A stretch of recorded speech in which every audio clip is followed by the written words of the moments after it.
ena ye ma emu so na news at 6 aba abeto aso edi amamo ya bai ye bedi nkomo ewo efie ne edi nkomo so wo amanone na ye bedi nka kwa amanone nsem ni mu ye wi a na ye de afisem no ato aso edi amamo nsempi ena efri amanone ba ye be confirm di amamo players ni bi complete omu deals various teams Europe. Julian Alvarez won Atletico Madrid one issue no done deal ye de honsem de Ebremu afei ye ko Manchester United Nozel Mazraoui any Matthias de Ligt one so latest hanom oma travel to Manchester complete omu deal Aaron Wan-Bissaka first part of medicals why area or joining West Ham United when you ka amanonin nsem no na unim say aka 4 days so na English Premier League ni sase super computer opta de no womo de omo prediction ababontin team ben na edge Premier League no top 4 no say na be traditional top when you top 4 mom top 6 and so teams ben na area ye ni nyina ehonsem time when anwumrei ewo dwumadie no so join you on Facebook at Promise Radio and Oyepa and Promise Sports handles no mienu Promise Radio Oyepa and Promise Sports o join here ya the show no ma ewo honum ti no benya bi ahwe no wa comment na afi ya kenkan edi ama ebrepem abra the boss player Eugene Adu Poku striker atena akonya kese animu sabrede amanone semre ena edrum ewo dwumadie no eso 102.7 Promise Television Facebook live ewo honum nyina o monitor show no na why part of the show amanone semre ena eba ye dan ho abasesi a na ye nsem no ato aso ede amamo wabra sima edua edi animi ye de enkrofo nkroso nsem no eba na yewia na afisem a yaboabo no ya to aso ewo enkomotwetwe ni mu ede amamo ewo dwumadie ni so. Welcome to 102.7 FM. Promise 102.7 Promise Radio. Nyamina aka. Welcome to 102.7 FM. Promise yes 102.7 Master Bayawa.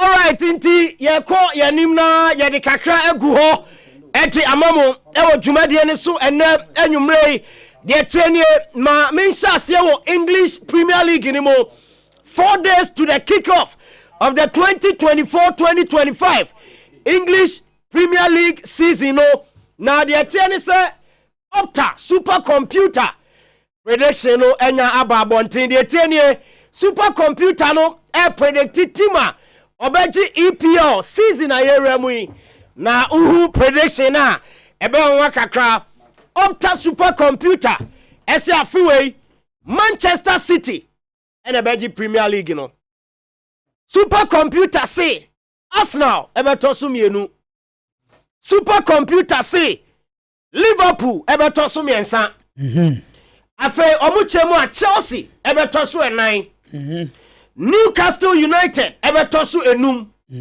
na Manchester United atosu ensia enti top 4 no supercomputer chemu a enya de Man United erem Man City, Arsenal, Liverpool and Chelsea in the top 4. Sasi subie na me Manchester City, Arsenal, Liverpool and Chelsea for the top 4. What's your Friday say? Opta supercomputer on an predicted Opta supercomputer.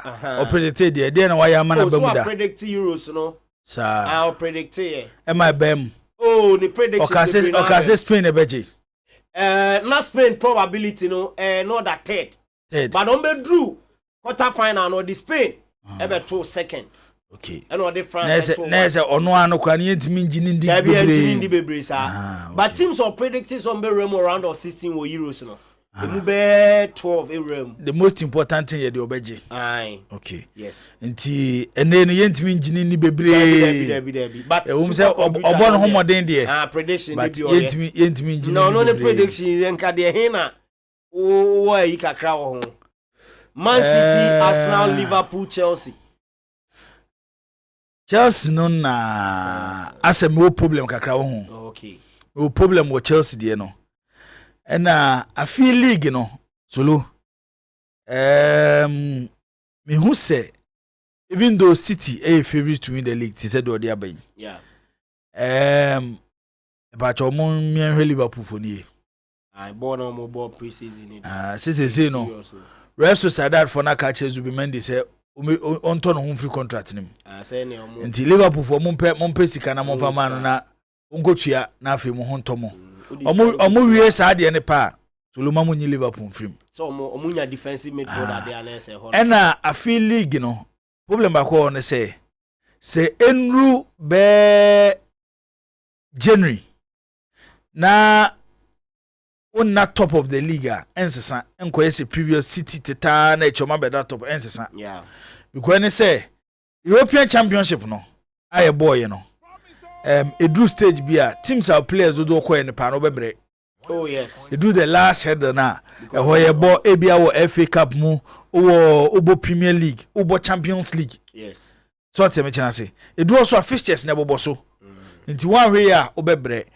Nti ye bedru be December January ho no solo die ebia ne competitions a obo no esua no because me sure say e dey a club bit is Arsenal e drew point bia on be sacrifice competition bia no ma be concentrate on the Premier League and so tell me say because they want to win the Premier League.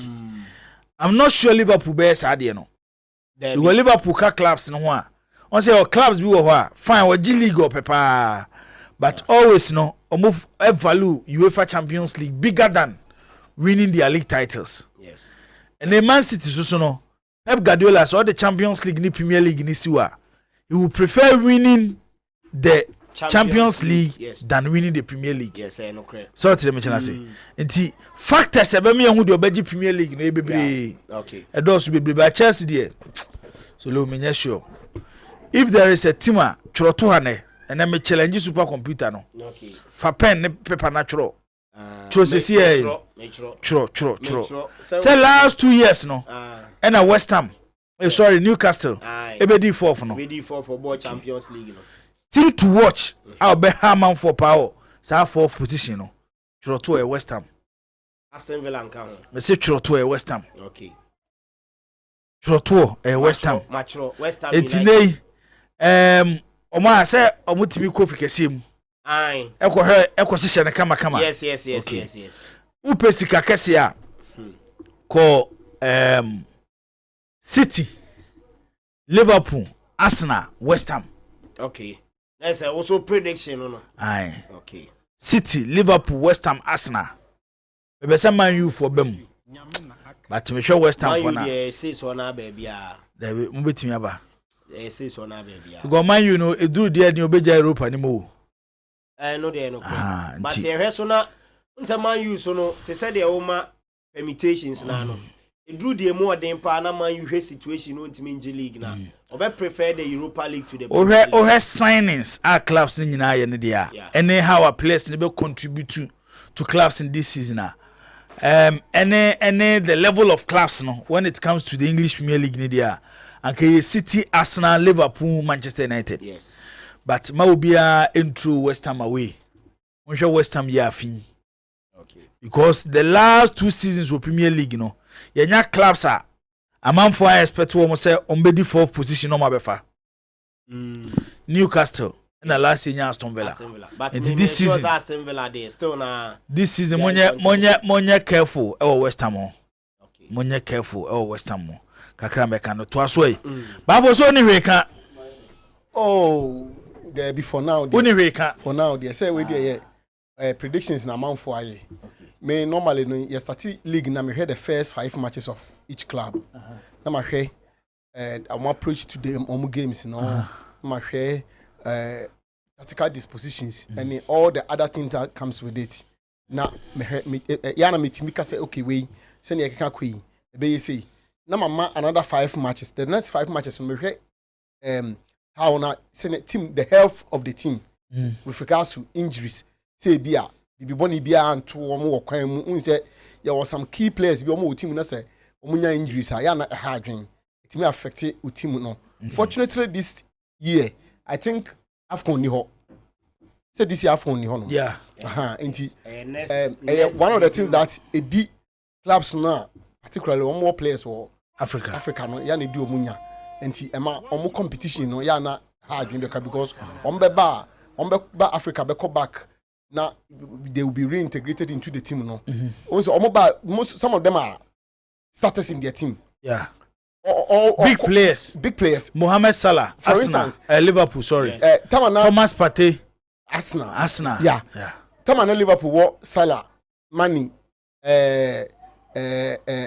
Naby Keita ene FS Matip omu nyina omo ba omo return ya you expect to see them say omo ba bebo meanwhile you nyina nim say omo ba different environment and all those things omo ba mabre enti team no class omo boni omo ma ebi so na kofu bi abo na nka start say fa it affect team cohesion and a whole lot of things and he says when me gidi say all the teams major competition bia ni ba bi very twintwa omo kwa mu ye bia mfa say qualifiers in the and the international breaks in the normal but you fan say bia yes we bo euros we bo we na we asore ko beba no na the distraction bi baba nti say injuries are memu a by the time about 10th week no when some mo fi access on be compete no fi say you omo okay who say ade city ye the league no opese was san gibiem who say ade Arsenal ye this time no nani abre say we try twice and for this time opese we third time like inti or yire no ho we say Liverpool yes crop ko there but changes na o maye no senior kwa there san so ba this season kra na e be so ba na season e be de o ye impo e be obetimi de o top 4 mu all those things we be who say West Ham we can me really West Ham out me really yanhwe teams bi no what to say Aston Villa last season they gave us a good competition even though on Europe all right but in between no you could see say na omo man will be near the ade there are teams that on be any all those things no teams like Fulham no teams like Brighton Fulham the omo Brighton I doubt Fulham possibly Abba will be between 10th to 14th position. Boss, some middle table teams no. Do you know be say ahini for no? On say no but for other clubs are raise almost standard no which Fulham won't mean catch them. To say Newcastle. Worst case scenario, say Newcastle both season we can no run top 4 ma. You expect Newcastle to be in the top 10.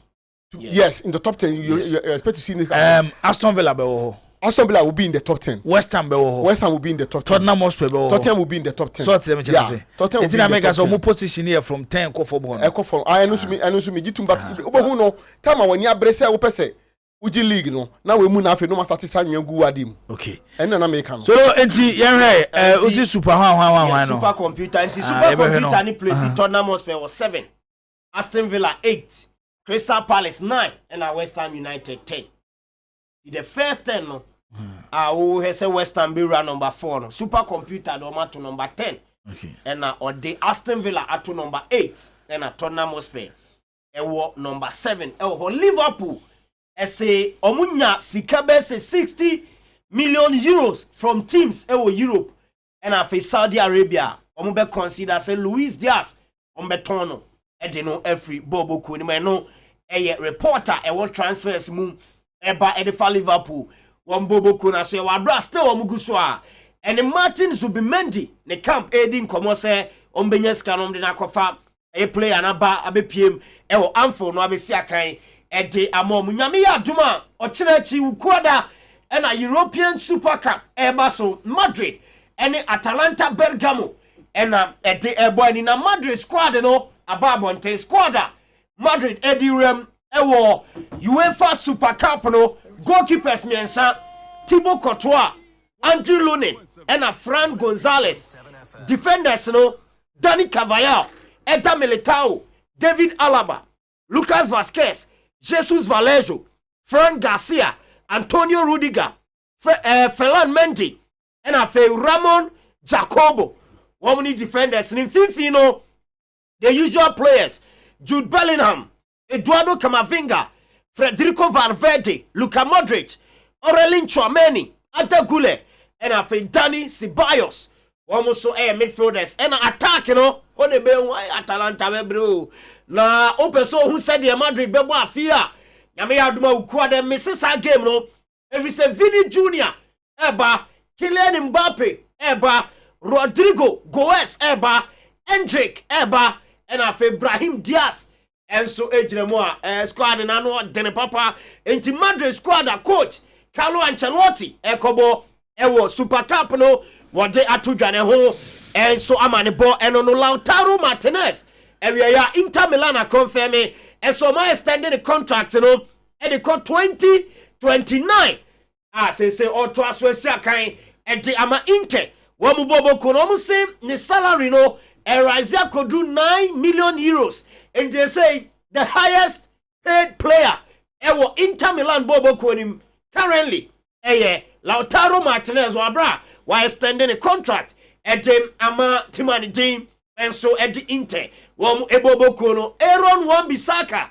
area report eba and he said the first part of play and medicals were completely West Ham United woma say ya one also there anymore and say enumere or sign a contract at the ama West Ham 15 million pounds and a Man United at the every West Ham United womu ebobo kono and so aseye wobri krona mu na Matthias de Ligt and no say Masrai and so report ebane say womu medicals no e complete into omu so hiebe and then kona we no ma sign contractor Man United ebetumi unveil 2 players from Bayern Munich womu ebobo kono total package said the heading kan 70 million euros and a Man United etuaye and the far 2 players here no and so I want Samuel Eba and no Julian Alvarez confirmation about 82 million pounds from Man City to Atletico Madrid. Now Alvarez and I need to just say today I say goodbye to this amazing club with a lot of emotion and no Man City bobo Corintino Alvarez they are two just so they say they be bia silda all kind of goodbye and they are Man City wabra ono so emotion say woni mu ye pa eno Samuel Brante no enso de to Kingsley Coman yes they say the bossa for action listen say Nico Williams do no and to me anko through ebia na omoko na omako fa Kingsley Coman e de na ba ni nyina ne say Hansi Flick e say Coman ye player bia oda so admire na ogidie so ba obeboa ni project e wo bossa wo mu ebobo konima no eso ene nsemo a efri ho eba mi wie e wo Napoli boboko no aseye na unim se Napoli pe Romelu Lukaku na yesi awie yo ma ye verbal bid e de ko Chelsea na so ma fra Chelsea mpanyimfo ene o ma di nkomo a mo fa nto krata so no ma ka Chelsea team no ese sika ekuto mo no e 30 million euros into metia 25 e de ama Chelsea na 5 no ay add-ons na say ye de performance ye contract bi atisem Lukaku timi mitia na 5 no matia e de ama Chelsea o mu wie ye e no maka Chelsea say so man ji 30 million euros ya o mu ada option a won dis 30 million euros no e be ko na o mu akofo mu say Chelsea anje a o mu ko Benfica no makofa David Neres e de no every ho no aba be bo e de ama Napoli omo tim ni nyina ne so omo mpese Chelsea e be delay omo deal a omo pe eye Romelu Lukaku e de na be piem e wo Napoli no abesi akai enso e wo omo boboko ni me no enso ye kakra e ba anwumrei ye de ni nyina e ma mo by way of foreign news ye de si na dwumadi na to aso e de ama mo still live on 102.7 Promise Radio and afeye live our Promise Television our your digital multi TV terrestrial decoders no as we say live our Facebook at Promise Radio and afeye Oyepa and Promise Boss the boss player etwaso edi amaye. Welcome to 102.7 FM. Okay, solo yebeto so na Ghana brand Ibrahim Osman au free Nozeland edina ni ekire Brighton no sisi abase Brighton edina lo ni Feyenoord ewo the Eredivisie ewo Netherlands nyame ya adoma ochina na obekọ any medicals or Netherlands na deal ne say no option to buy no no buy option close be any to we loan now revert to oko for development eno ano no omo wie omompe problem bia but it has say because fine or they upgrade on Nordjylland intino say Kase could develop your fine or bra on say yes one of the fine academies or Netherlands intino okay yes nye bad cry okay abranti ye kana asem kwasi broni bi ene ba Ghana ha na obeti academy yes so be and o say oni FFO ni twaka bia no for player the team no omombo division 1 omombo division 2 omombo division 3 omombo course ba for ti asem yo omombo division bia and once one the otete talent and wakoto team e wo Nordjylland nti o show player na hu se omodembo na ekosora na do ko Nordjylland no akoto development ho players be bra form free and no pass it through sir yes and of from other African countries yeah Simon Dingra ho an okofae and Brighton for no mo was link no last time I'm share the Boateng also one of their scouts okay okay we share no airport na the Boateng ko Denmark na Derek say owura adwuma ni mu no amoye adwuma na no ewo player transfer nkwan player transfer sika o generative from player transfer no solo over 86 million euros. Wow. Bafo utie 86 million euros, which include Ghanaian players. Majority of players are tono Ghana players. Etia we only any problem. Dabi. Onye na adwo so de mboka ko boy FBA na wafa ne kwan so no this players o Ghana ha. E na oton no jinsika. Sa na ekono. So when you swap away so ama Vini Junior. Yeah. What one the story no? Dabi any be afraid never. El Ahly. Omo Saudi Arabia. Oh yes, sir, or rejected a big money move, yes. Omo offer 1 billion euros. So who say story we no here. Who had that same story. Vini Real Madrid. Na Real Madrid ne player ni nyina so omo. Omo hia says canon. Ka project ni say omo person omo ye Vini Junior, the face of 2034 World Cup. Saudi Arabia for person host. Sa no me ye ko fani mo ko ye. 2034.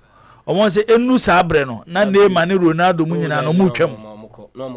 I say we a young player or what the prospect of winning Ballon d'Or and the FIFA World Football of the Year. But 10 years is no say 2034. Aye. 10 years. Na Vini jina so gidi sa. Onyina so kra no ma turn na do stage bia.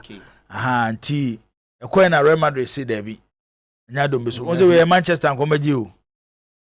Ananga monye. Oh.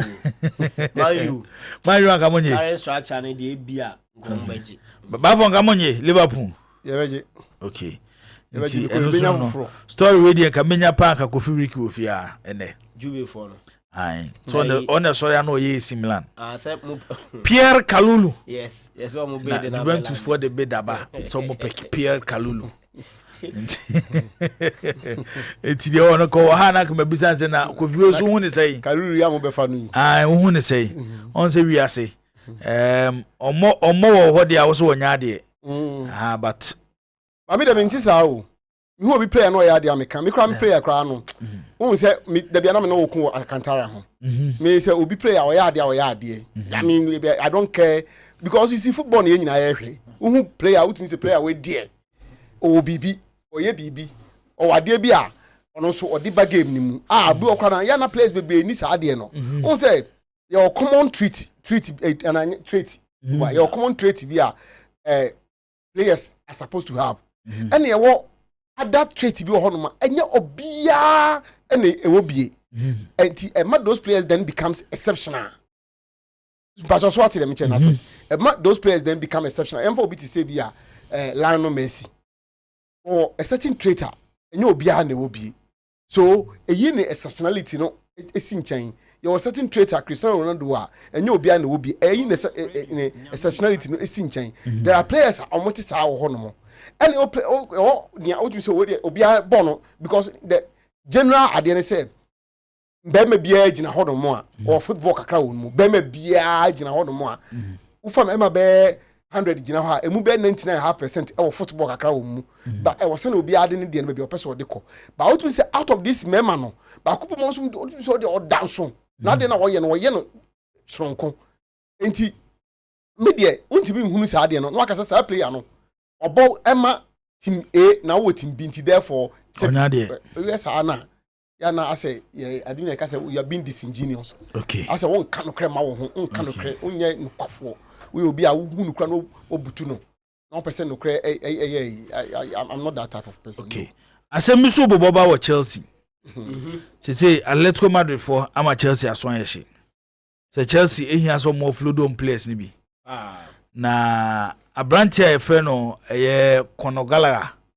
so akwai ni medicals bi bia wi o yes na enuna so moro dion so wan no Chelsea for say omokoye ni medicals omo say problem bi wo afedi omo say ni image right omo pe 50% no wan sem bebre they say ama konogala the move to Atletico Madrid is on hold yes sir na enuna Chelsea for pinchen Atletico Madrid bi no omo mo de go omo João Felix no ma hoda 50 million omo mo João Felix ho nti omo betimi de kakra aso Galaga de no so na so mo beje João Felix nti eno so ne kakra wo ho eno no Mario Hermoso solo transfer man ye wo no Atletico Madrid yes it's Manchester United pia pa Samo Hermoso o ye free agent nti mo pia Samo ono ba o ye change John Evans there David yes so Fiorentina for outdoor no okay o sinka mo bu na bem ti no sheda o ye na adwene so betina fie e ya afe ba ko na o de asaike no ho no ahyehyɛ nyoma yi no asa babiem ni nyina so e wo ho eti so le ebeda ase wa ebeda ase na yenkai etiefo ne ahwefo se dwumadi de ebai e perfect skin and body therapy omo eka ho bisa so na OP wallpapers omudi mutintimaye enya no nko a Bosheba Electricals omo so eka ho bi step hosa omo na akofa American gearbox oil papa de abadwa so na afi amuzu garlic bitters Dr. Amuzu so akofa de abadwa so no we mo ene dwumaku a omo aso yasne anwumrei ayede highway sports ebramo ye tenamfu sabe ya ekopim se nunsia bebo ayebe soro na afi nunsia kase ebo no etimi abaso obi akrofi adwono Obia go visit Jibo, please call K5 on the South African preseason. Unless today the foreign kwa. Tese yamfre K5 yenye foreign kwa. Okay. Nana Ajimai Nana Kweku or say what is wrong with my Liverpool? Why are they still lingering on player? We have not signed a single player. Liverpool for almost some day strategic. How many niska? Nyiska. Nyiska. Nyiska. Zagito is not money. Who doesn't know, say? It's not money. The Liverpool is supposed to know, say, the reason why Klopp hasn't been happy at Anfield. FGD for no. Fenway Sports. For no. Omunsem den. And Tikaso Muniska. Menkasa Omunis is Kasem. They don't want to pay. Now Liverpool for no believe it. Sabe no mo kwa eze mo kwa kobede ka say no gano na scam so mo say last minute they knew that the boy has chosen Chelsea and mo share dey one day and then ko ask no mo no ko kwa pay ka say yo where is the money but the most important is we make an offer but this no mo say boy no ko no difference woman say and then if an abese Liverpool to player if an abese mo to player position by no you see there be question the position by Liverpool they don't have problem with attack they have problem in midfield, that is the holding midfield and virtually they don't have problem when it comes to Van Dijk thinks that they need one center back in addition because he thinks with young guy they will need someone to add Uti Van Dijk intervene the upper chain and to shed realistically they need two signings two one center back and a friend is saying and Oma make approach to sign Zubimendi. Omoye ready to pay the buyout clause. Based on one analysis here with the May, say Liverpool will need another method. Liverpool are ready to pay somewhere around 61 million for Zubimendi. They have say bibi bana ya critical na so mutua, they have money to spend. It untimi ka so muniska. But omo de na strategic. Strategic. You see, this even Zubimendi deal. Look at the way it's been recycling. Recycling. Understand? How long they take Manchester United to agree on a fee for Matthias de Ligt? Enjoy 1 month. I didn't enjoy 1 month. Before this is a team. I don't want to say this is a team that the captain of the team publicly has called the owners. Say top players from my way. And then where a captain and the public telling the whole world say massa Montobi no prepare and on caso muniska. But it's clearly you could see say and a man ebi akase omum peso mu be yisika men ka so musiko sana o kan da bi fa me ka sika sem so muniska no was can on fia sika sem but o sika sisi a oti ai na say o call lunch na lunch no wo sika shobuton ba na wa nkwa ese enye pepe na bia pepe and clearly that has been Liverpool's problem. So I don't know spending. How much did they buy goalkeeper Alisson Becker?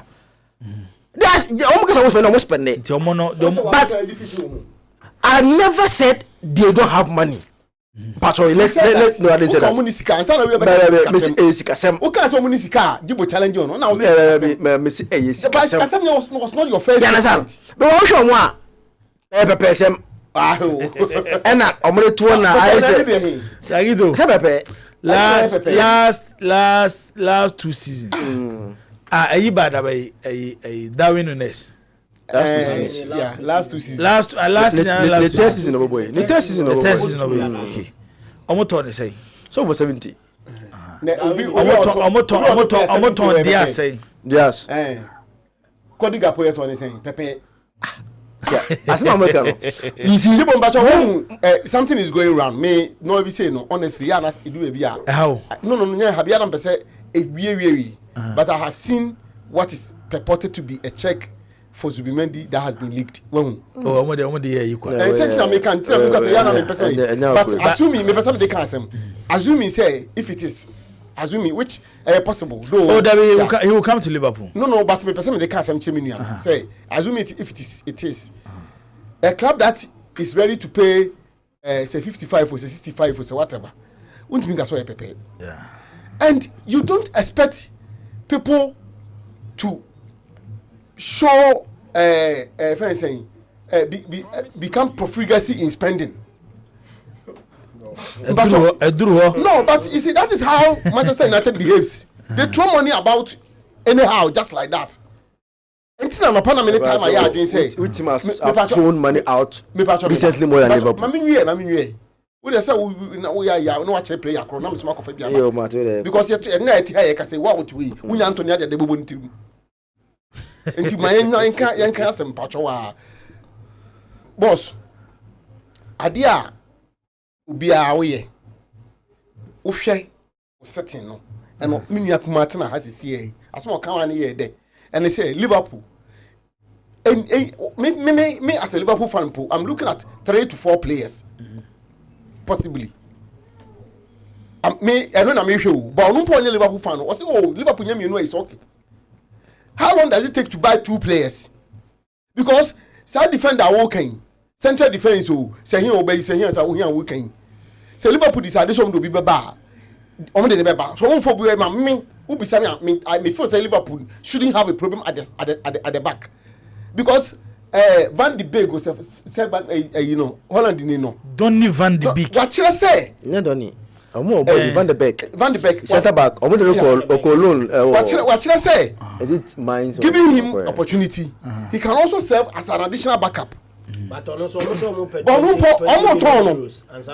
Omo tono anko for discover no reject. Ah okay, me na me ka so come on you. There be Mikel Bapasem. Omo tono. Anko for discover no reject. Now fence yiko Matip ko. So clear say you need one center back to replace Matip now okono. It is say ombeton we say any do be beba. Yeah. The guys are doing their business. You see the money bought, you know. That's Manchester for you should be no. Now no, you are by Manchester for Liverpool for you. No one near just after the Manchester for your business. Now, but Man, you go to Liverpool wherever. Now I have a chance to do okay. Now as a sporting director now, they didn't know. We are the. But the moment Satiana, sport director, listen. And yes, United have never been a bidder. Oh, I appoint him. I'm be now yet. Until the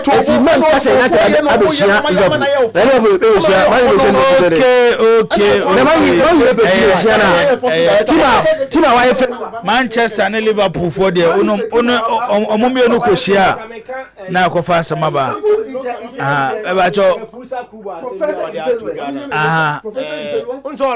Saudi moves in Ibio. Real Sociedad. Yes. No, the Wakasetia or Muligi, no, Kakra. Pen in common now, I did not say. I had an offer, but I'm not interested. What matters most to me since I was little is playing against the best and with the best. To oversaw Chelsea Saudi League, you know, and drew near best. Ronaldo so say Bereti Saudi League ahead of the French league. But then take a full sekubo and so say any league. Also no Kukusiaka because players are the best. Oh, baby Ronaldo no. Okay. No, since I was little, my dream is playing against the best and with the best. Intimen Saudi. I tell you that I say. Anyway, catch no. Why? Okay. Ya ba fie na fie de nsem e wo fie no ahyehyɛ so. All the money United have, how many of their players are better than ours? What do calling him Musamini Azakito? Chenebe to aso. Okay. Wow. No, how many? Yeah, twaso, yeah, be fie, yeah, twaso fie. Promise 102.7. Jumadi any din Highway Sports. Ya be sorry sunu nsia na ebe kasimedu ama no nsia boy ebe bia homa na de ato na ya hwefo ne ye natiefo eso afre nom do mu contribution abem. Ensani bia ye bedi hu nkomo e wo fie Accra folk e de official release ababonten efa ochitani anane din e de William Nilai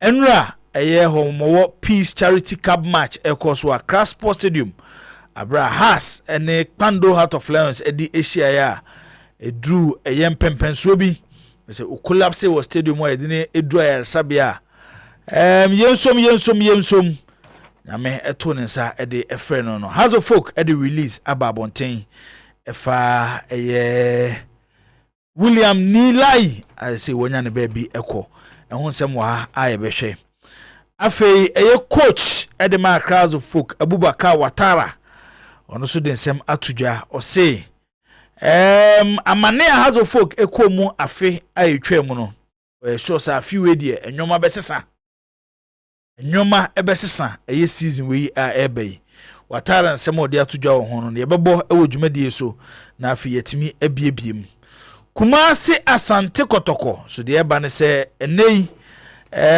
bafo we so anya confirmation na se to no ye keka ko ne de ya mutu mi musem mpacho de bi ene ko busem na de dan mu se ya mutu nti atoma nim bat before Kotoko game omo ene mediema ebebo no nyame ya me fiada ewo TNA Park eno ewo takwa no Asante Kotoko be announce ba bi omdomoni ebe kire for their pre-season na ebe Ghana ha ya eno mo ebe ko mu pre-season no coach Prosper Nate Ogum ehwe ni mu se enkodu fiada de na player bia Asante Kotoko hianom de besi akan 2024-2025 league season no mo etimenya sa player no ewie afi Samates eso eboabo mo for mo CAF Champions League game first leg ewo Cameroon abromo and Victoria United at the ABC ni we the preliminary stage and around no first leg ene beko so ebrebe ma yebewura eye aboy na yakodi nkomo e de afa eye Samates omo preparation a omo de kwa kurum e wo the CAF Champions League nei omo ene ko gina eye Ghana ye nyina ya namu e wo eye bibrem ha eye club competition a eso a chese eye ne kesio e wo bibrem ha no enye asem keto Samates ene ko gina eye Ghana namu ene so wonsem e wo ha Hazakes ladies omo so e wo Cote d'Ivoire eye wafu eye women's championship ayebo for eye women's nations nations champions league omo so champions league no Hazakes ene gina Ghana na so honsem wo ha ni nyina no yebedi ho enkomo nti bafo any other transfer news ni nyina yebehwem bafo ye te hot ene date ye say ade we hiam yo 12 and on the 12th and a league ni super start on the 5th Meboa. Inti no yemfa ne say. Inti yenhwe 12 and the 5th. Inti aka say. Aka. Yakiniye mame. We dey say obeti ayi. 12 ufiti 12 30 mu a. Ebeka 18. Now the 5 akoka ho. Inti 18 plus 5. 23 days. Inti 23 days more. Yeah. Na the Ghana Premier League. 23 days is a little over 3 weeks, right? Yes, 2 days per broso. A little over 3 weeks. Na the Ghana Premier League 2024 ne 2025 share. Na sia FA president say omo work so be introduce VAR the Ghana Premier League ne mu. But one can say next season. So one can say this season so. And so say one can say coming season. One for data to so. One for data to so. And until now me decide say me can work because so omo work working VAR there ebi na the coming season yi ebi na the upper one no ebi the next 2-3 seasons until me decide say me man the benefit of the doubt. Okay. Say na be ya ukọ the minute den say o my indicators na one here na akwakoye yi because VAR no very expensive. We ye league but for the last 6, 7, 8 years allegations about the league match fixing betting why ni nyina abaye part of the Ghana Premier League. Na Zach yes I can call 23 days more na Ghana League no eba be start. No TV rights, no sponsorship. Ya now so ye prepare home for worse a year than they see last season. No? And also so boss FA president in the football the ama clubs no. Or say omo bomb who would say ombenya bie. Na so ayedin. Into football the ama clubs no ne say. Omo nko pen kakran kitin. Na little drops of water makes a mighty ocean. And we me statement and they make us bia na ma clear no.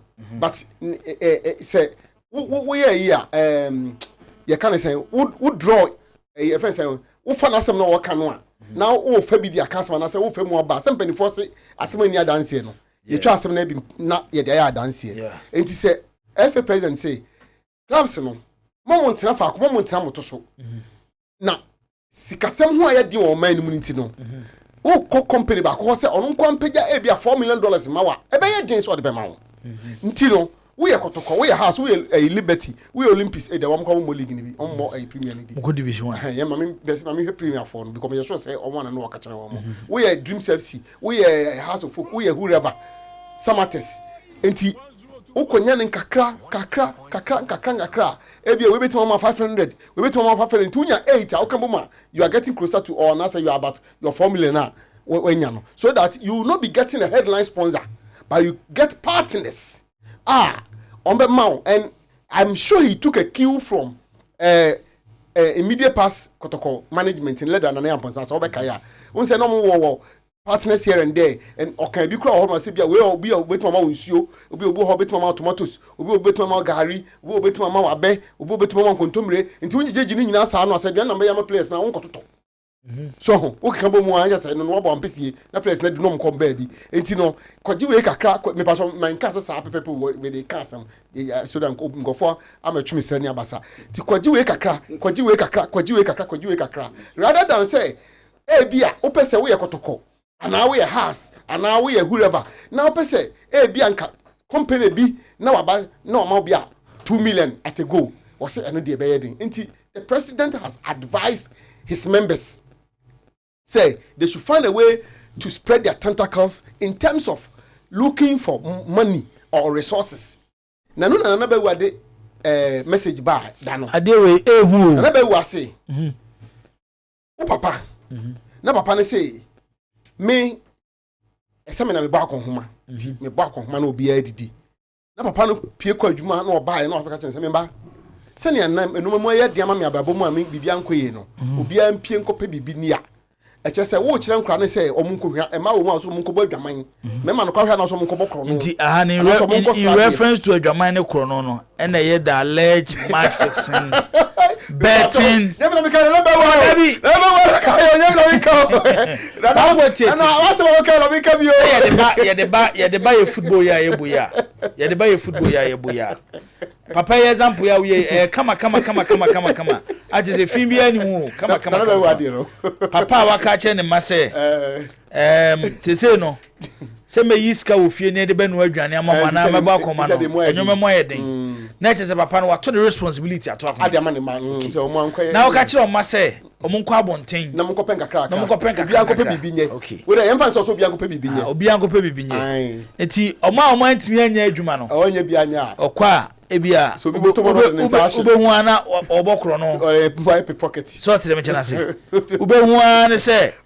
on pese ayi obeya ye bia na okotwim na so anu kwa no so bi mu traffic o yes so ono no ebia na okoto chacha eti de sa nyoma we ba ye football ma ba nso so a yes na okobo adwaman eti de sa nyoma we ba ye football ma na fe ye ka kire clubs ne se sei ye efe ne ya pem so a emu ayeden ye ntimi nye nti se be sere mo se mo so mo kwa abonten ana mo hwe de mo betima ya abdicate your responsibilities eno na make ka se ba for based on the see last season no you prepare yourself for worse and I will be kasa ebe din se me jin pako na chinya na se me twini pa no for if somebody is suggesting or implying or making inferences say nya ye hunu na no any day ye hunu say empanifo ka kire no you see boss one thing na oka ye nyina achi minim se bia menu akofi because me am say ye hun discussion kakra Saturday no minim se next time na oka ye no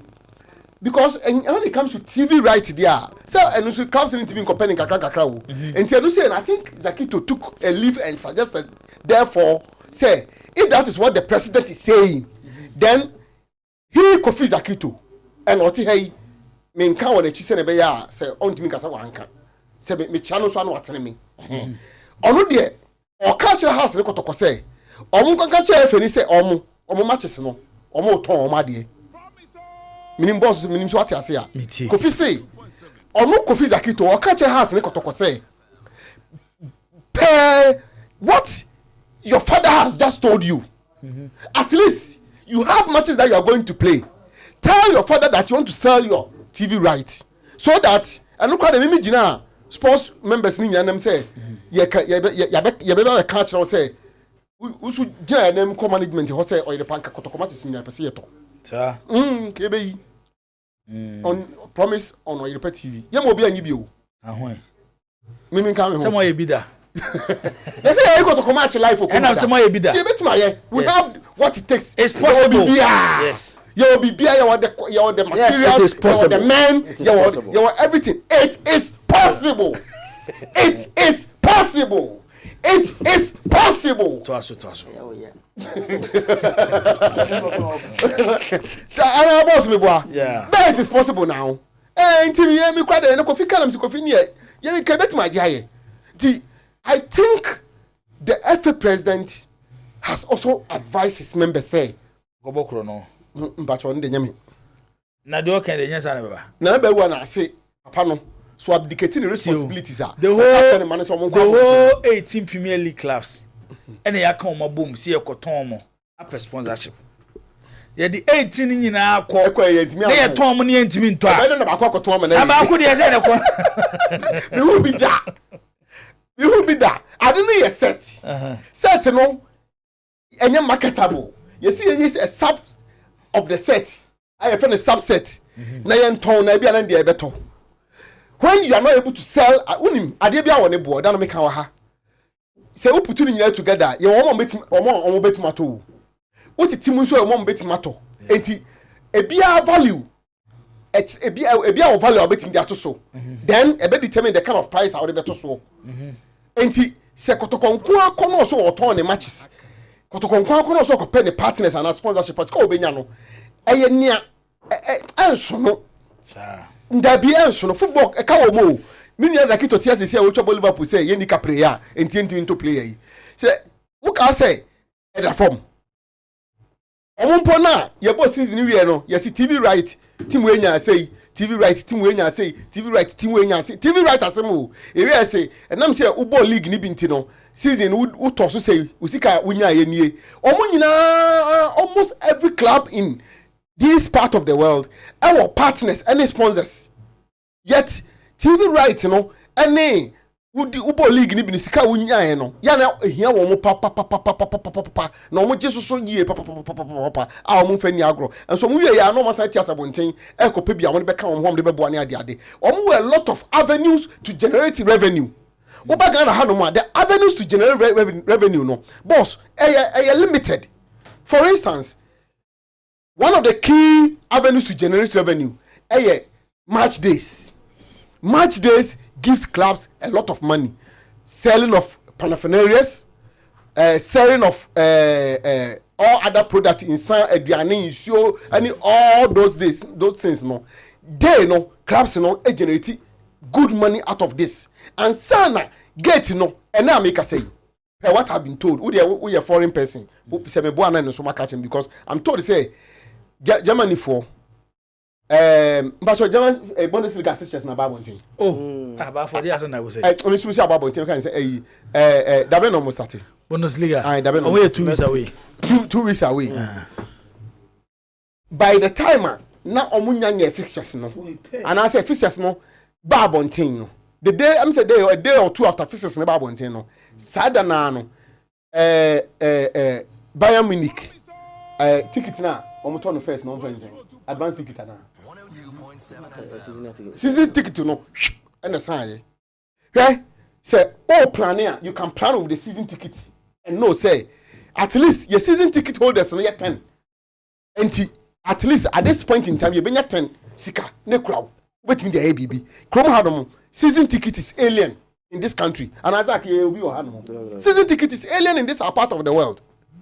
Okay, so revenue generation season ticket and count ticket na your turn at the gate and I said match day no advance ticket kura na common wa hanom e mo no ma introduce I think as a yafa na as article enti your clubs no boss the FA president ne campaign mantra of igniting passion and then creating wealth no has been defeated badly by on one statement no kwai no sunyani and no and ono ne team no as I said almost explain kakaka ho mayen because as a boy bra as a bakunam ha and a bakunam ha because what catch for say be ignite passion or game anymore. Then we want to see passion in the game clearly between mimiti idea so before frog will be a onka but maybe ba for amiti idea boss last season I didn't see passion. This season nothing looks like there's any passion that is going to be ignited or created. And once there's no passion then there's nothing to sell at least per or no any campaign mantra no and I think it has been badly defeated. I don't know many as Akito can say obey FA president no ne manifesto portions be na odi aboame kakra minim say na obey say man na make mani be chi pa de no yet sa this year man for be disca o league ni mo anti wo susu say e be betting league ana ba for na we ji so bi ka kire where they say we here so be ka kire madam you attack the end of frame me say there a see wo the fence the uno doesn't it tell the whole world to say anybody can do anything in our league and go free? Unim the sad aspect of the issue no. Ebesine ayeka say. The 100,000 Ghana cedi nom somebody atuari 2 for so muntu eska no. Na obeda hu so mutu amaye fe kwato efe. Be so muntu ai. Boss na me no nku ntoko ya asem na. No asem no kwa na me so mega cho me so muntu ai. Ana sa verity no mpo no. Besa menya na misasa kan kwa na esim se it was not demanding for the 100,000. It wasn't. I don't know. It wasn't the one that the 14 days more no be na. But protest no be no. Ma besa me hwe na me time op bia. Besa me hwe. No be tia de. Say the person here league. Now we league say ya ba for no opportunity be da ho. Obi ko betting site. No ko hu say ya hye matches Ghana league kama da ho. Ebia 3-1 or so ne number 12 something na. What time ne 10,000 so dey kogu so. When otwa bet obetin atwa players ka. Otwa bet obetin dey tofu ogu ne bas mu. Otwa bet at least obetin a finance players na accommodation. Otwa bet obetin dey na nyomo person dey. If this is how we want to do our football. Now and the FA president bekasa ne nsa agene a. Bafo then the club should find their own way to make money. Yes. That's exactly the message he gave. Exactly the message the FA president gave. Say, look, the FA are trying, but more as clubs, find your own way to make money. What he suggested in this instance, and he say, but say club no corner where you then I say we use another means. Amoko some ko sponsorship na. Na sponsorship be na chance when ya correct score na dey go twa bet. Na boss what you say young clubs no team ni referees ni negotiate no market say you try to say unto usu twa bi. Bafo asem na ye kana wo de odi agro no. Ya de ekoso ebo ni mu. Eti na make say yem prepare your home for worse. Ewiase obi ekọ nanim no. Ghana de ade echi ade say football ye ko echi. But do we really have football administrators managing our game in this country? Yes. It appears to me say we have. You will be brave. No one na boy. Dagito, I mean tiwe. Captain Akwaba. Yeah, funny. Na the word do huni. Yeah. I don't know what's coming with my voice. Well, there's no voice in the bia. Na the word do huni. Medasi. Opinion be the sika o making busumi bia wa ba o tax for US. Or the send me. If I agree, seven say or no one so be dia. But if I am come ya, bafo. No, Debbie, o dem ba. Oh, my father home coffee. Am so be dia no de ba. Adana na ye ka Captain Abuchire kono. Ajimendu ase o de ka su ama ba. Be fa koye adwuma no. Yeah. Na captain was Sunday na Ibrahim no. The amount of money I will make you okay at you no. Or say or the can be see who amount. Was about by my baby at them so. Say I said when Oniamo ye be 70 something. And the US. I cut 3 and the Ghana. Say I say part of the trade. It was no there. Say US bad there. Odruwa oni problem. O when nuamo na se medru ho ope busuan omodo so pa wo US e de sechi family omodo so che busuan bia wo US se medru ni asem na so beduru ho no ene na ye problem okwa Canada kwa ni atwe no ne na ba okwa ha ni atwe ne na ba ba ne bre ne nduru ye no na won ti ase no ne bre ne duru a captain mameki Zach mami se wai So did he send his bills? Obiago visit did he send his bills to? Obiago fi bill ne dey say dey abetua. By the onya no say asrewa wo hwe okese na dey anwene wo anamboa. Okay. Obe na honya abrafie. But man, it's me from go action to me. Man kasa san bi da. Ai na man ka bi da. Oh, na dey so kwa fa so ka sem no kwa ese o chesan. Oh, say me say anya dey on ka say nye. No say. No, he's only telling say all he's saying is base so dey e was soro. But on can't say nye. I was so Ghana. I say I've come already. Ghana na paper bills. It will change.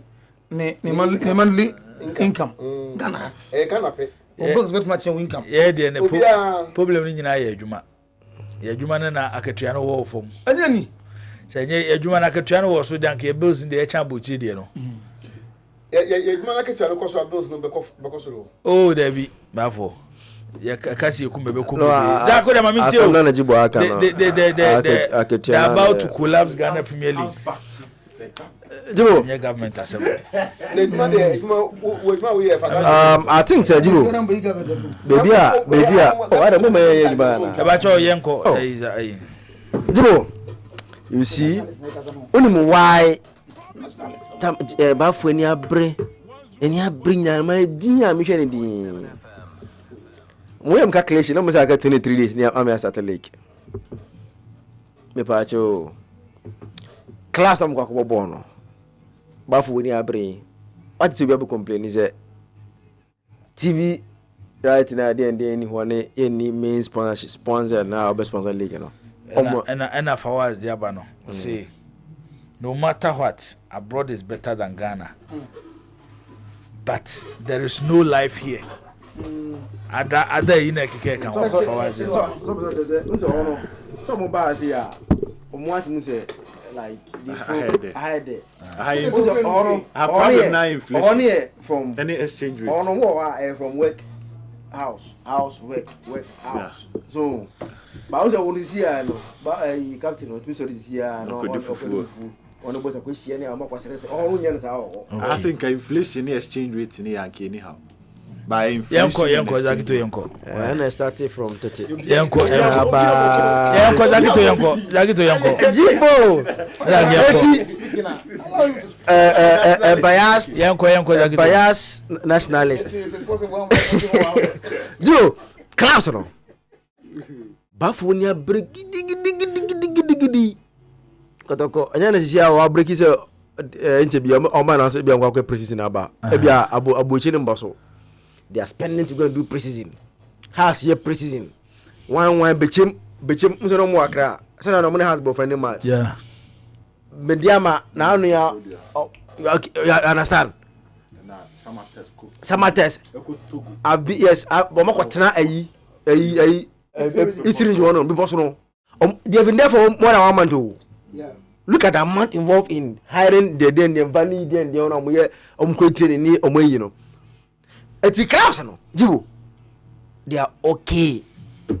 They are not complaining. Everything is fine with them. They are enjoying the system. If omu ye okay na me betra yeso amomo. By now you see they not get be the press. I can sense more kind now. At least trying to virtually say league no. Why baby amma into clubs no. Munko ya la. Na mun pepe nsuo sponsor ne nyama nyama kakra bia mo so mo ebra no. Jibo nko cancer asem na no. We should have seen either a joint statement from the clubs. You understand? There should be some serious reaction. Who else in your can? I know you just say suppose I'm supposed to support you, but you are telling him say yes, do the right thing. But Obiakasa, they are okay and they are doing the ala. Do you know why? Today I try many fear the most laziest management I've seen is in place today and for because they don't go and look for money and pay players. How do you term them as lazy management? They don't go and look for money. No sponsorship. Zach meba obi na afọ modwuma. If nyoma wo kan nyina mo ntimi nya. Daga ni bakoro ko asaka wo mo. Yo. Yeah, I know say the internet. Just how do my catch say looking at the current protocol it looks like ona ne pese odini sika shem e build the club ni do stage bia. So the shows are kito nsa na the club na kwa bonte akoton a. Who say yes at the end na akoton e modu. Because still obi ani ho a we business a zakito be pese da bia no we establish business ono ade ni sika beshim o person faso sika no de ahim na eso nya returns enti se obi bia adwuma na fa ne se wa fa nkofo na de echi na de san ye kɔ yanim bia no no ade ni sika be chema kire se on share ne nkɔfo no so mo nkɔ abontin ko pesika but opeso ye adwuma ni drum pempenso bi tesi a radio ayeye obitimi be radio no aka chem say the next 1 year na there me am de misika ehima pagya radio na do stage bi after 1 year mo make sure say adwuma no be hwe ne ho sadate eti wo hwe de ekoso okotoko ya za ka uhia obi so be ka kire wo ohene epeso invest in the club e dey do stage bi eti investment no ye na e na open nipa de o matoto ano na omaboa no mahyehyɛ de ohene ne vision no person de club ne ya nasa dijibo so you think say NATI say tia no kotoko management ko pɛ akopɛ sponsorship of $2 million bi aka e be ka chom say mo vanko na wo ye so say ya hye wo mo say you hear this amount of money from sponsorship so anko mo ko ye adwuma anko pɛ ma dijibo nobody and be ka che say because me ona me scam invest in even a quarter toilet road in Sumpa come and take check from me. So you think say today, baby I go to go if atama na ketika ye super ni be ha no crow. Some of the things that he says some are true. Say today a big lab like Kotoko doesn't know the only living sponsorship of water. Ah Jibo. Why come on. Omo bi ana oni bi. Omo ni bi. Kotoko ni sponsorship. Insurance sponsorship omo bi whenever. Omo ni bi. Oh. Omo to. Say yen so go bi. Ah Jibo, say NATI. They can get sponsorship from other avenues. No, they go to. These are things that basic when was the last time I got to sign sponsorship with Obi Oton's you? Yes, you. Sir, insuo no. Ah, o kotono. One of the most easiest thing to get in clubs or sponsors so benya a partnership with a water company or supply insuo. You understand? The other element onyeman kiting those things clubs should be entering partnership and sponsorship with companies to supply to them. Enti we ni nyina no se management na ntimi anya. Why na wo tumi ni say so pamo mo na wo yi omu fro ko fani papa from betimi anya. Oh, Jibo no de so be anim. But say can say they are not doing it. They are not doing it. The same thing oko also foka.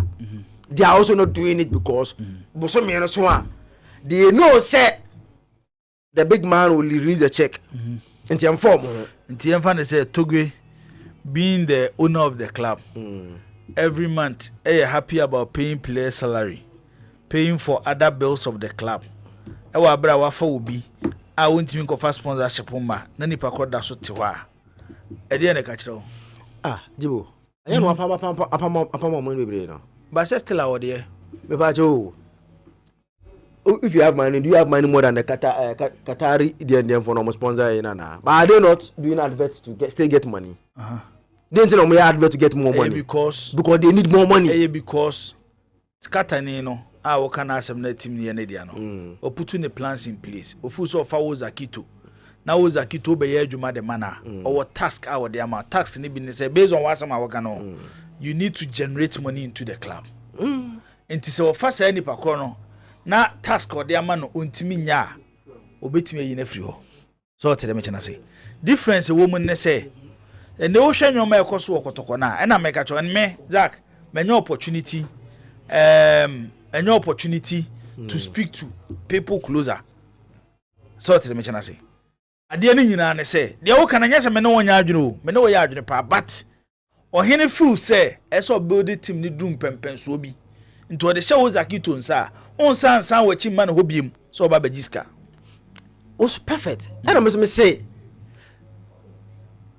what the uko hine nim say normal odi share mensa no me dey say e ba ompamo so da ohine mpamo da say team na yes me say me build no now if you are management now you are able because project dey bra nyina no na e say de bia no ye ko ahemfie no kwaji sikakuto nsuo keke wo nama petty bi ni nyase e ko na kwaji sika na if you are money na dey asha wonsa now you are able to offset all this cassette oh buso me so akotoko nsuo ko ade ye obi some petty nyama ye use training ground there ye obi ari nya de ba he will not sack you for bringing all this asami kenyina I think say e was say yesua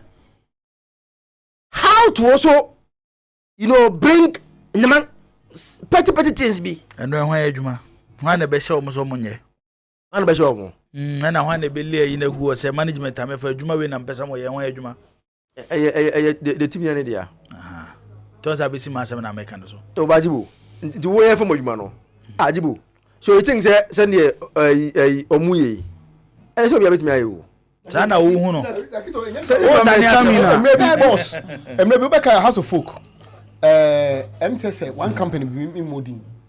We are told or we heard say what chairman rejected say says cran on the babadia and no be financing the club. MTN. So story in the buy patch. Oh MTN yeah. O says capital we ni scam say you sponsor your company ya mo sponsor betting company no sponsor Kotoko Betika. We don't be sponsor both Kotoko ne house. Say a board chairman Siska no modeba no so. Eso was me. Enti balance we am dia obey. Obey na be. Jibo football. A chira was say people maybe to be haven't been educated very well when it comes to the football, football any asoglo ne man na o ya different. You see, sometimes you need people to sit penny down. Bafo ask a question by who? A good question because maybe today has folk in terms of omunyo bia obet say brief because you see even the best teams now no together all bobo mo na we no and then one sponsor mo na team no omukwaji we eti mama me aji we bebre no aka bom na head do de wo ka no anka business be dum pempen so bia te say dem make chon nipa no investment awie no obese ne investment ne so ba mfa so obia no obetam ne sika akọ hye dwumadi bi ma opese oboka another bi odiska be shim but you stages obu o man ho 1 year say me investment mu 1 year enu 1 year no na business na gina a betin generate sika ma no ho so tell me gina say first no mama example say de kotokoma obi a mfie miensa so adan na wansi wanye pitch adan na wansi wan training grounds but ebi obaye no supporters say demanded results on the pitch 3 years untimi fan ko si sa anyoma na ha sa ye no opobi man no etie mu bi ni efu say the best thing to do ni say the owner of the club should start investing in that area no which the Kings project astarte ekoso etu ostate eyes anyoma na ne dum pempenso bi a dakito ye de adwuma na mawa menye so say otumfo be happy say de bi odini sika be chekotokom by do stage bi a onim say your business omo ba be run a club no they need to generate money for the club. All I'm saying is it's an example of what the FA president said and the reaction that young who from clubs no and me dey way by mu and me say yeah who reaction because as I make nanka today the management of clubs big clubs and na copy career team na nanka they will know say in some 90% can no na here reaction they will be quiet because after all enyo na copy copy ska na the answer boso me ya ba no akotua ka because see in some na papa na kan no all over the world the bia me bo has mak bokotoko me bo has na bokotoko because all over the world ya kasefo na a song between nsem na e pion mo do akọ because listen say we a team kasia system bia no fight against you that unless on the line who team na onyo onyo as a house of folk for no enti no ubesuro say ese me cop ben system no because you know say why you don't do your things very well as a hasen kotoko na sa hasen ko o say omuna abia omo yie pa atwe omo akọ njan ma bom din no okay ana am dem ka on jase omo de adena achi omo na eso omo ko so ana akwa no ko dodge ye na bon ko to na timu e wo bechim it was clear and omo de no I see 3 times and omo de ne they may think say we need a favor from the system okay but na kan okura mu no teams uko oman bia team kase obi no they are independent they fight the system because uko Egypt can Egypt fight aliens about like all because Obama teams now way because our teams no They buy the best players to compete. So no amount of machinations can relegate Ali or Zamalek. Oko Italy. Then Italy for federation best relegate AC Milan as a Juventus by using referees and I say dubious means you can't because the baby that teams have the best players to beat teams in Akano. But who say yeah say no. Kotokone has will go and support system because they will need a favor from the system because we need someone year. But if these two teams are doing things very well, they must be fighting the system. Send them here and kitchen no more chum. And think asami abai. I babo quatrically league. Nanka has a mako kabum.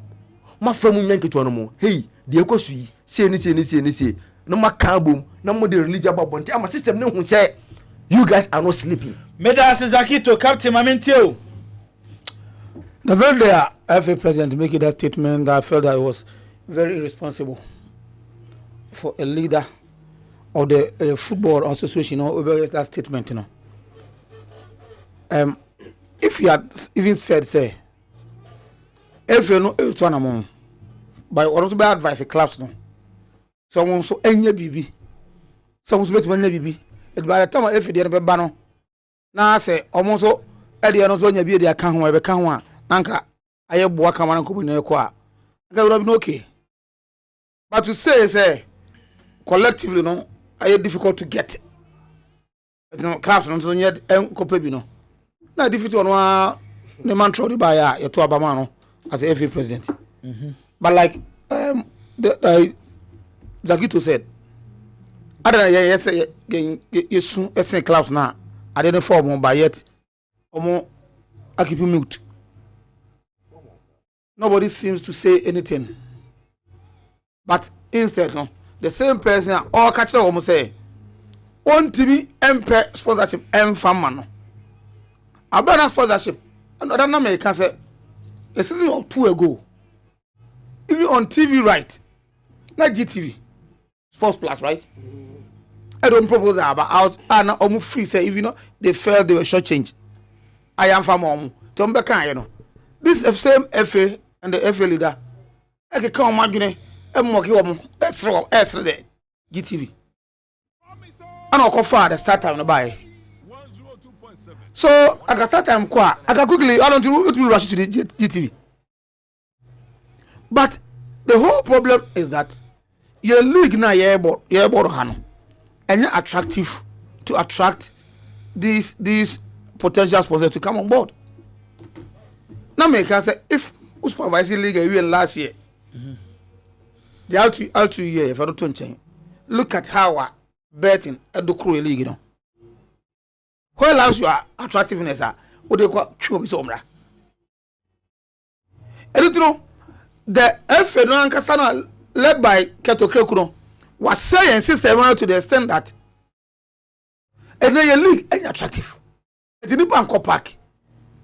It will be on record say FA president and the person bank park pa Keto Kreku. Many should be my challenges are the way. It didn't bank park. You finally why it bank park. Or so that no beka sembi. Mo onyan we no ko. Obia enka hwe. In fact, say the nya kan. Anka ade say bo nanka claps no. Say if indeed PF impo gaka. Na claps na gaka no moguru ntia. So that gaka no vibrant. Say the first na JY PF ni kujo fe no mo ho na gaka no ho a. What I say? You have seen at least a statement from them. Say PLB no you would have seen BB say PLB a statement from them. But waka we oko you be na Black Stars aba no asankrofo begua we are the here say Black Stars be qualify no muji bonus on. So they came to power to milk on the Black Stars, not to create BB. So creating word a mantra or kewe by ya na ne kan de and to talk for some couple with scared for some omokotoaba. You've not seen anything. And the league in the say affect the beyond, you know. What first your league now airborne and competitive league, you know, exciting. There's nothing good about the league. I want to believe the clubs no. The only hope we say you both see na we no nya ba ko bi aton. What I say? Ba ko bi na ya tuna film and now I think the clubs rely on. So under this circumstance nka Kotoko any has a reactive. And I propose that no occasion be. So if you travel outside, the big clubs remain big clubs. No matter what. Manchester United G League such a Omudi 8 years anema. But Manchester United still a big club in England. Untimi and manipulate you. By hand we don't see that. Maybe I won't blame Kotoko. The Zaka, you won't blame it on the management so much. Because all Kotoko management now, you put it in place now. Omo Juma, that's someone the and then the management is not complete.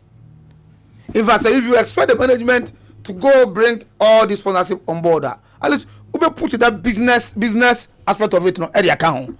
Because to get the sponsorship, a day's job, especially the for the buy, but directly in charge of the team, who is the coach, okay?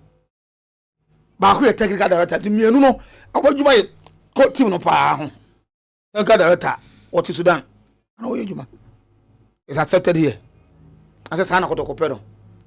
Or anybody, Nana up in cry, and I every day to the run of the team. No, then you know that's a very administrative work. At your church ceremony, so we should go out and search for sponsorship. As you know, what they can do, they say they order them, and I will try to visit them and make sure to speak to them. Because also because management then as you put everything in place to make it work and bring the panel na the other. One of the days I told you I can't support the sponsor be adon boom. I mean, it doesn't work like that. You need to put 2-3 things together to make sure that you speak to those people to come on board. And we are all not getting that. So, a Nema sponsorship, and clubs no hono. It starts from the FA and how Obama League na kwakwaye. As the FA president, Obama League yes, bibi tantan say. Now we na say I can't so me abese league ase. Obey that statement we are. Other than you're irresponsible. You are running away from your responsibility. Idea what promise obey. So then happen here after the sponsor person about on board. And then happen here yenya television right. Abra a season ago we had at least two. GTV anyano. You could clearly see that they were proved. They almost say ya father but say almost betima ye bibi. Almost go betima ye bibi ke be bo na boa oman no. You know, have they gone there? And that's omunya that gat no because of the omunya last thing you know. Omunya asako ko duro no so betimi akwako shia Ghana Broadcasting Authority or GBC to discuss ABS future so betimi as sponsor because of what they did last year, you know.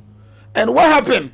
And start times in the process of the season, on the say, Yan twice to be my dad almost how many years? Is it 3, 4, or 5? You see the point? And then they see start times. And they decided to say, unilaterally, Ome pull out. Now, and then they shame so be they sign a contract. So they decided to pull out. What are the damages? So that's a contract. I want about 3. You see the point? I want about 3. So what are the damages that nobody will pull out? I'll be our sign because you had others now you're ready to go. But we decided. So in the end, near this is security near my system.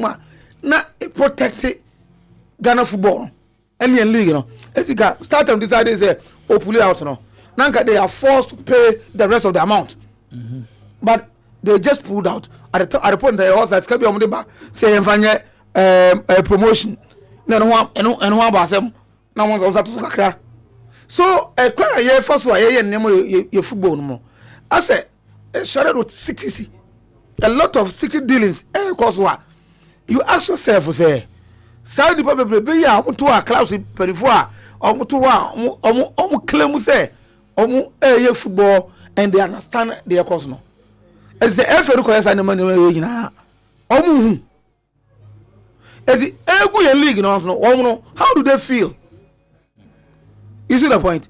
And you know, and then my cause no, if you say you know, won't just yet. Say in football into this way. You see the point? Maybe you hope you have another anasi or the BBC buy ABM. Of course, I say you better off. I my because of say you just serious not you take your name said important you know. You be market about no sand they call back to enema na question that you was na enye there cause na you really because say question that ya nya dey say you question that you flow. Catch me that say over mama tell you as a country. Over mama tell. That is a problem. Well, question that you come on the other bar. Now, a same common baby because what is bad is bad. Yeah. But because of how and she see to 2 and your may I am a dear and any I tum see which is a sad one. Now, whenever conversations be said by Anna Thursday in a buy and I'm a say we ain't quite anymore because the Abyssinia said you were well back as you know crana. FA event be about because if I catch us your pay for nasem one time in see abonten club administrators na na do bako nyu bia na do bako what do I say e be kure be drew on na a member of the FA communication team ka so munja na club administrator na ka say there be one pay as one time in see abonten you become an enemy of the system when you decide to highlight and you're wrong with the system. Then your man are highlighting. You are doing it to favor certain people. Are almost soon. Say can you better almost so, but a almost soon no and the best sorry yet yao. One can tries over check can you better almost no. Never sorry yet yao. Now let's go through the key points of Keto Kreku's game changer manifesto. Now yeah, some discussions. I mean, clearly, if it's about writing. Say entra Ket manifesto no a highlight on and your man a habo I near your Ghana. So we send a manifesto now. Sanity a touch on almost every key part to be a hard in Ghana football. Now you cromania how back on say. See a tuaba. Now say Jibo Mijina wait ya 2 year. Mean to me show any moon country or say Boss na wo say ma me nya gide be gina we kine nya no na wo ye e kate across baby ah but today we are talking football eni how kese pa o ya how kese pa sen komo amoto aba ni decide say to aba wie a ye wie e kwan bi a wa wudi anim ni e be pusiu ama wo boss no wa ye ni yie no ki edi so saa ki emre nkofo bi so ntimi ma say san to aba ma wo ena nkata am so ne e be to aba and now say me pussy wa mo aba be through ho our performance no me campaign enya den ma me because obosen we disunti opposition no onya ntokro bi ambo wom but we don't do that here and I'm see a toma nipa nti no ye be gina nipa na chi saa ade nipa na nkasa no enye no ye betimi defending later na nipa na ba be pacho nipa na ba be pacho ba na nkofo bi defend no esi we kuruma pa Etinka cat manifesto ibai perhaps not to a man come here FA president ye no ni ntokwa o ba o boshe no ye be kaka wo de bia kopim se boshe no obeya amayen abato ne breso a nipa na obepre akonya ne ye betie no me ahwe wo de a wa ya amayen se wo de no timi ye bebire be sam another opportunity to continue. But they are quiet because of Faket manifesto. Now for key points in Wumia. Rebuilding the trust and restoring the image and reputation of Ghana football. Really first point too. There are 15 points, but pick key ones are. First in me. Utilizing the best practices in corporate governance to attract the corporate world. When you mean as I'm a kind way. Me mom and on dibo wow be say kind me say wo de o ha afiri me meet press no wow be kind wo be duru ho no Bibe keka won sem no bomi in such a way say anything concerning the FA you be seen as an enemy. So mo tesoro no sometimes who hear see you mo I side with Zakito, I side with Siasia. Yem su mo obi say obi create wealth. Wealth na ase kire sen. Ye nyina ye ndidi. Me anya okay. Let me try and go back to another City FM for how me person me say how he read it. Was it City? Okay. Oh me ba kubi. Oko kasa ya. No boys. Club administrators. Almost every key stakeholder in the game say this is our time to come together and create wealth in our business. Ni ndidi. Say your promise me the na head of sports sorry sports team nyina ka bom producers munya mo de embra analyst nyen de embra host nyen de embra sikaba nyina ne amen na only dan ye bewie na ekwan na wonam so no ne de wo kan ne nya pa amanfo tie kire yidin going through his key points jibo na key points de wo fa na asem foforo ya aba transparency, accountability, good corporate governance, professionalism, innovation, and investment. We are just 4 key areas or 4 key principles in his manifesto. The first one is transparency, accountability, and annual audit. 1, gender inequality. 2, 3, good corporate governance. 4, professionalism, innovations, and investment. Into we are a piano are picking one and some about chirimu. And 100 points in about Usha. No business say what is happening. Is it anywhere close to what he promised? And to say at nature na din obien kasa obia din and for obia. How do we move forward as a country? Now here upgrading training pitches for Ghana Premier League clubs, men and women. This is a quote. This is something a cacket. So breaking investment in innovations. Policy to upgrade all training pitches for both men and women in the Premier League. Installation of boreholes in all training centers to ensure that the pitches are continuously healthy. This is good. Free computers and internet to the secretariat of all the 16 Premier League clubs. Oh, no, the way. Sir, why there radiasi? Na ye kukoso free internet for journalism for journalists at match centers. So ne momonsaka. Aba. So na also why NTA. Oh, say the okay na me pay the part on investment, no. Me pay the part, cut them your own principle. You can't take that away from me. Okay, good. Professionalism to attract the corporate world for proper investment. In saying any professionalism to attract the corporate world for proper investment. Ni ebe wiase no ye ba bebo a sponsorless league. Enye me na se me kasa. Mo a opetumi afiri mo ho no. A wo share mo bo no. Ena se se mo kan ne se we ena ma ye de ekokromoti toma mo. We ne ma ye nya agidi omu ahead of all the other candidates na omo petumi.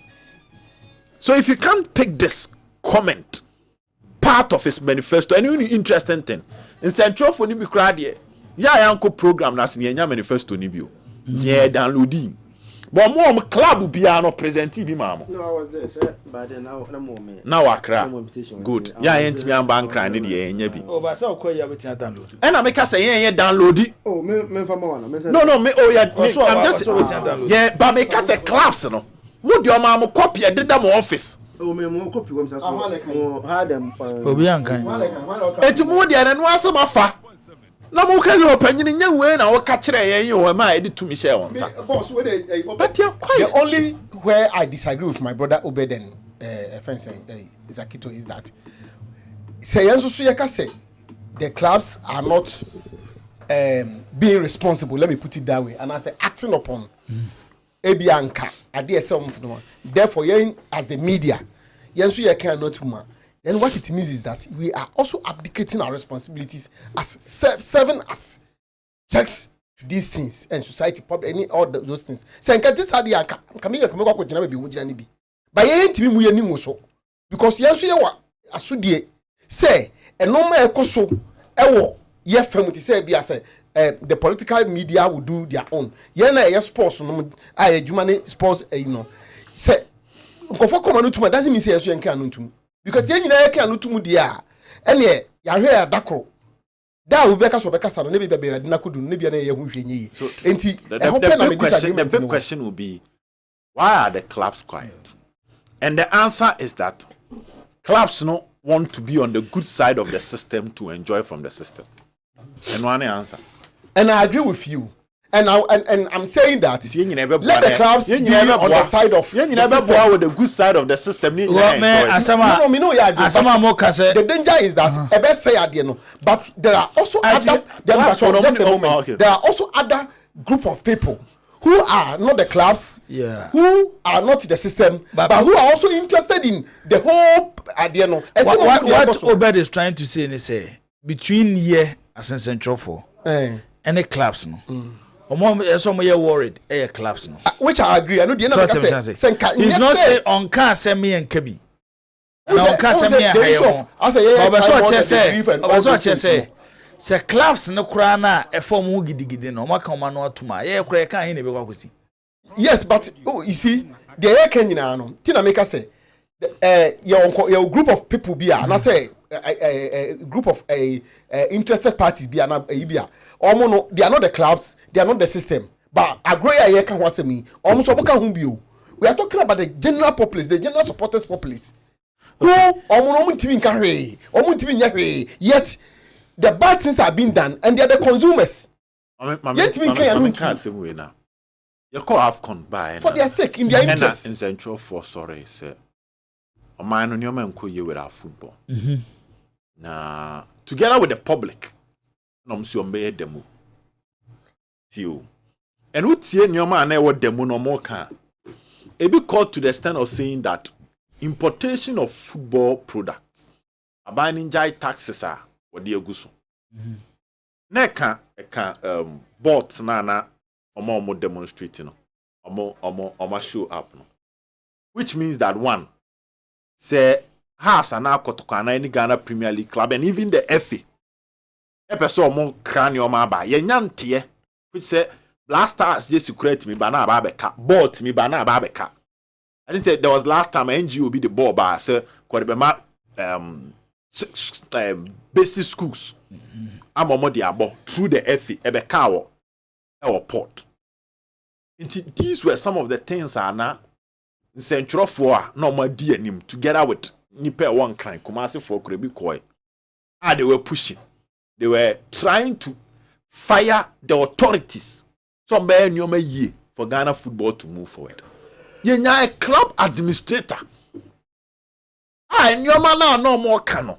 Wamu via se bemwa eson faso de no ebetimi aba begu ase ame onu anya bi ne se o makosesa slay queens ene mrewa ene o de dwo maso. How many football people and a save Ghana demo no o di akire anom de o manu potu mu se o de o manu tu mu se ade na o mo ye ne ye anom support yi. They all kept quiet. O come anu tu mu Nemfo bia ho yante kotoko kasa yante club bia kasa. They were quiet and this was not the time I ever trouble. And yes about to na ka say football about to about so wa be UT now prepare on say team no division na wo mu no vindication only the so called system never fighting. If the people that will benefit from Insema Eken, they want to be on the good side of the system so that they can enjoy. Then the journalists must also how much shouldn't time assuming come and try to be on the good side and enjoy? We are doomed. That's how journalists they are good side to the system. No. And I make catch say even press conference. Even when uchusu a cider, it should be a cider of food and a juma now, it will bring something to improve. eno ne nyoma ne bia na amanfo nte ase no se obedo te yi ebi oba beye ebi a CEO of Kotoko ana has ana Olympics ana Hazakes ana aduana ana na wo ye adwuma kama na me hwe wadwuma a wo ye obi sorry tia dey ya wo ye nipa you have negatives. Yes, of course. But se wadwuma na wo ye ne positives na outweigh the negatives. Na so obi how na me se me promote the wo ya there is nothing wrong. But obi wo ha obed ade wo se ade echi ade esenyi na ade ni sini trase.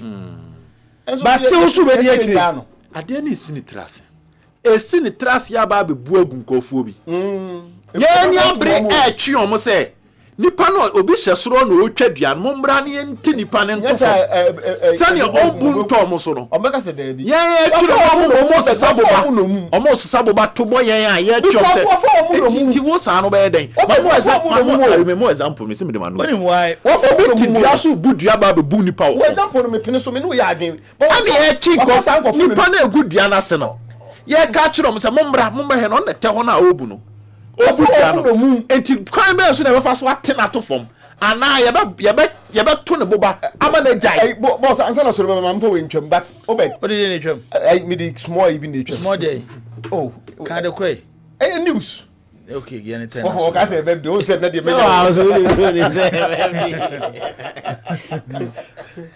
hey asem ni nyina na say enti ye dey be kan but the club administrators they have their own way of making money, some of them, not all of them, some of them will not be held responsible. Ewo ma we am making money because so ko she dwumaku bi mu na dwumaku na wo shem ni sikama na still we are happy so betenem no aboa amasika ma etese wunya sika wo baabi enu nti na mo wakam nti eno de sofo na otu mabunu no fo no e o ma asem se de ho bajim na ka munti a ye ba kirem se ma asem ni ye chom nti afi league ni e be bo no afi league ni e be bo no so mo so mo nkasem a ye nyina enim de be yewo boss mama nkwai Stephen Apia Asari why they has been cited at a hotel at Pubiman 3 year plus 1 medicals tomorrow from Legon cities okay and you know and then so midfield Kumasi Ekudu Accra and your friends saying Shankinka ombodi ni chemi and what you correct okay and Lance's D coaching course na no more yen so for coast clubs no omo wi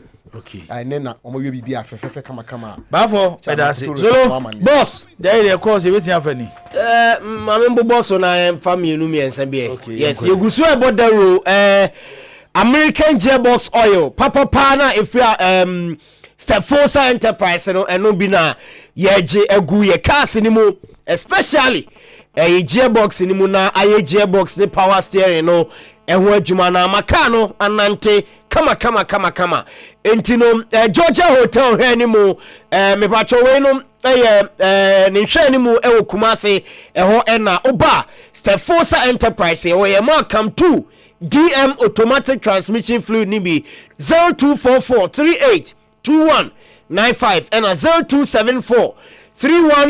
0274313111 perfect skin and body therapy honam no ebe kama perfect skin yema ani adaho yes slim body na ma yema flat tummy afei opese esa body enlargement eno so yebe ama ewo perfect skin and body therapy tattoo no ye pepa Kumasi Boshana Bram Junction Accra Osu Akwaje Park Sita House first floor and Atakra de Ketan Junction Episoft Lodge Hotel 0553-312-911 Amuzu Garlic Bitters Moja Ebejefu Sunny ye ewo ni pedre mu a Amuzu Garlic Bitters and OGB na wanom te high sugar level ne so na te high blood pressure ne so na aboa amohu ade enso Amuzu Garlic Bitters ya to apete ba bi eto no ewo man mu abi akwa obenya bi ato 0247 776743 a dining bear for OP wallpapers 3D wallpapers and afa a demo asiesie ne ma bia no OP and akọ GB wall clocks flowers that game water fountain and afi air diffusers AOP asoye na ogini nyina bi ewo edum pz nana akwasi agema abonsan first floor ufiri ho ana akọ hello fm abonsan ye ho na kronom barrier yani kronom market edi hanimu abonsan ne so first floor also benya 0540 353 7509 krakra no Bosheba Electricals in Kania Papa ahimfie no bra na beje nkania ni bi na beje certified original cables ne nyina bi ewo yaso energy commission ajatum edum pz KJT market hwe ni mu ho ye ho na Bosheba bronsan yi ye wo mu na afia nteto akofo dan nim ewo pz ho so ubenya nkania ni bi ato 0322030838 boss yanko ye ko line so ye for frefo di ka odi me bi akasa Fernando asemato aso ye fremo o say dodo na frema jagwaja because free ye oboase ofa yetio I think I me boma baso ni dani da media mujibwa ye Ghana football me boma baso ye ba sira mo say ye koto ko ne ha se na kasa o mo kan bi na ma ye football ne enko se media da bia me kan me koto ko supporter pa nanso umunyina nam se ebi ni ba omo pe influence ka kira bi ebi no wontino no kura bi e da no ebi ni ya dia enko ya then o mbe se kira be ka no muntini nka because ko elsewhere teams ni no ho ana me nse o na bua e ma football no etumpo o man ba ye ha no o mada itinu se mo o mada bia mo nse Japan je na mo be because mo football o ma kinya ne ti me ya da ma se mo be ya na ma ye no